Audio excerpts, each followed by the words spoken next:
So I've made it no secret over my time covering competitive tournaments thus far that I am a massive Complexity fanboy. From Jason Lake finally getting recontrol of this organization and bringing it back, to Elige having a resurgence to be one of the best players in the world, I genuinely enjoy watching this team every time they play, and I hope the best for them because the current state of North American CS is not good. And while Complexity has had flashes of greatness over this first split, they've so far not been able to capture a Tier 1 title. So going into the player break, there was definitely a fair amount of chatter over whether Complexity would be making any changes. Would Elige stay? Would they try to move to add a second star? What would happen to players like LionHeartZ or Grim? But nothing seemed to come of it. As of right now, we're currently exiting the player break. The Esports World Cup is literally going on as I record this, and of course I'm not watching it for obvious reasons. So instead, today I thought we would take a look at Complexity, what's gone well, what's gone wrong for them, and whether or not this Complexity team can take the next leap to being tournament contenders, or will they continue to fall short. But before we do, make sure you guys take a second, leave a like, leave a comment down below, and subscribe to the channel if you haven't already. It helps out immensely in YouTube algorithms, so make sure you do it. While you are down there, consider becoming a channel member for $5 a month. You can support me directly when we do here, gain access to videos just like this the night before everyone else, as well as shoutouts at the end of every video. And lastly, check me out on Twitch, twitch.tv/LionHeartZ1337. I stream Sunday through Friday, 8:30 p.m. Pacific Standard Time. We are resuming Elden Ring playthroughs tonight, so if you want to see me suffer, scream, and butt my head against the wall, make sure you come by and drop me a follow. Other than that, let's go ahead and get started with the commentary.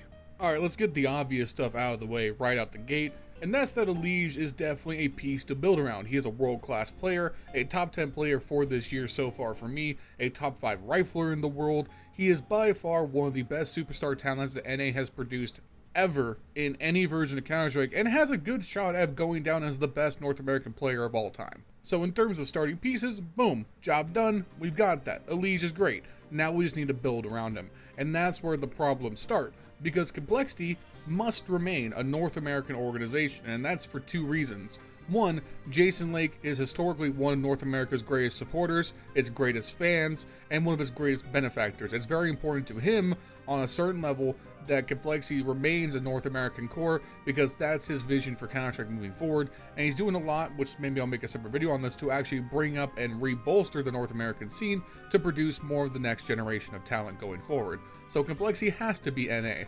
The other big reason is that as long as Complexity is in North America, they pretty much have a guaranteed free ride to the major, assuming something disastrous doesn't happen during the qualifying stage.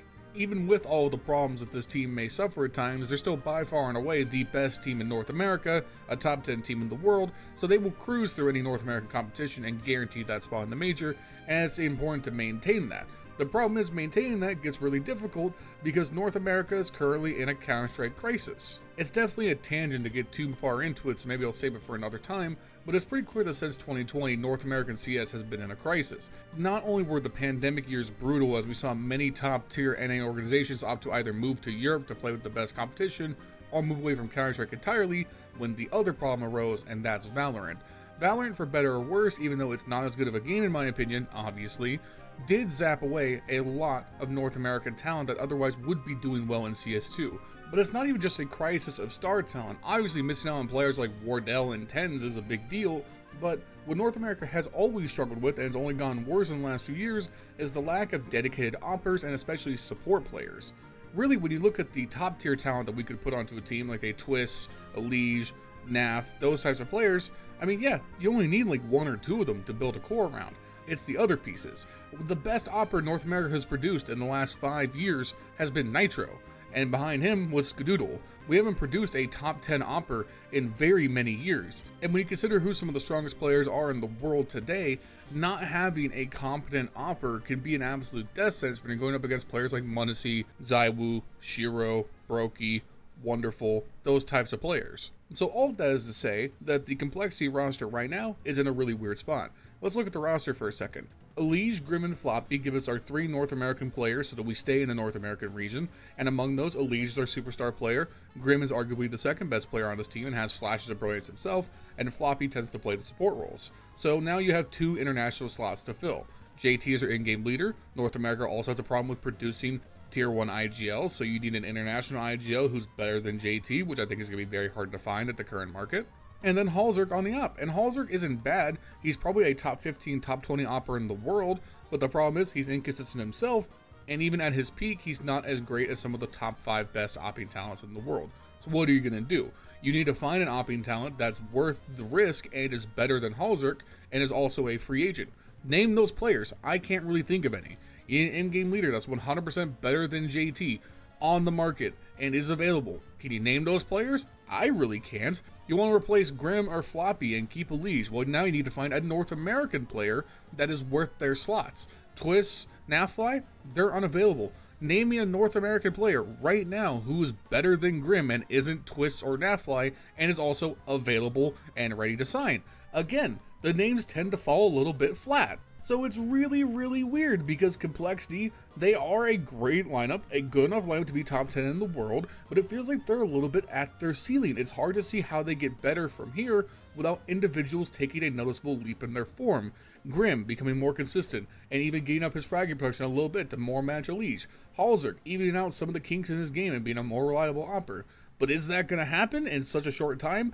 It's certainly possible, but taking those kinds of leaps tend to happen over time. It's a gradual change instead of a sudden change in impact. It feels like, at least for this year, and I'll get to why in a second, Complexity needs to just hold face, get through the rest of the year, continue to have good but not great performances. Maybe they have a great overperformance at one tournament here and there and they make a deep run to the playoffs, but they've got to wait for the next free agency cycle. And here's where I'm going to put on the tinfoil hat. Now, it was announced late last year, towards the end of 2023, that the long-term iBuyPower ban would be lifted for Steel. Steel would be allowed to compete in Valve events again starting in January 2025.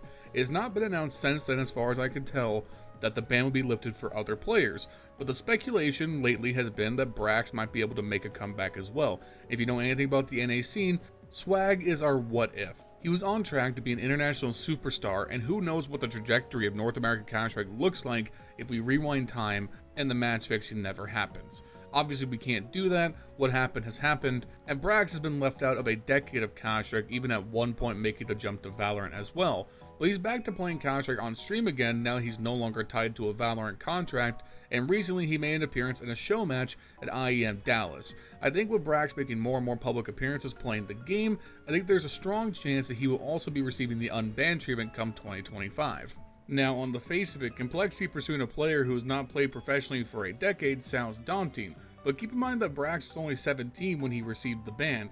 He's only just turned 27 this year. He's by no means at some washed up age, and when you watch him play as an individual, he's still incredibly talented. He had flashes of brilliance while he was in Valorant as well, so I do think that Swag can still produce at a high level in CS2 if given the chance. The question ultimately is, will he, and if he does, who do you knock down for him? And honestly, as much as I like his game, it will probably be Grim. I feel like Grim's ceiling is not much higher than what we've seen, and I think the potential of Swag is just a little bit better.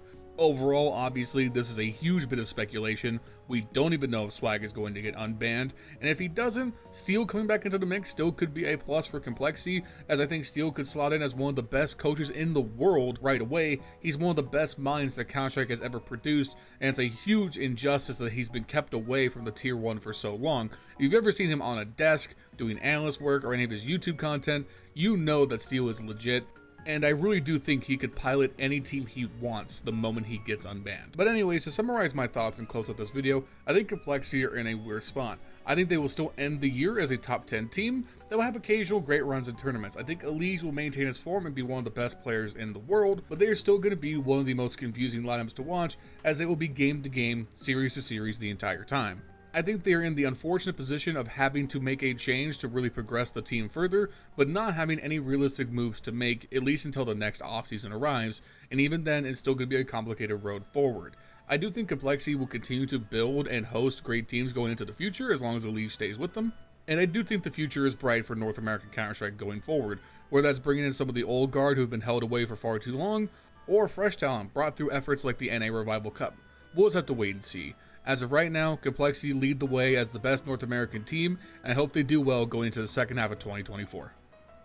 But hey, those are just my thoughts. Let me know what you guys think about Complexity in the comments down below. While you're down there, make sure you like and subscribe and all that good stuff. Shout out to Advanced GG, they powered this video. If you're interested in any of their supplements, you can use my code LIONS10 at checkout for 10% off. Shout out to my channel members for $5 a month. You can support me directly in what we do here. Speaking of, my current supporters are Jesse, Justin, Furley, Bubblesj, and Dr. Cocktor. If you made it this far, thank you for watching. Make sure you come check me out streaming some Elden Ring tonight. I think it'll be really fun. Link in the description. Other than that, I'll see you guys soon with another video. Peace.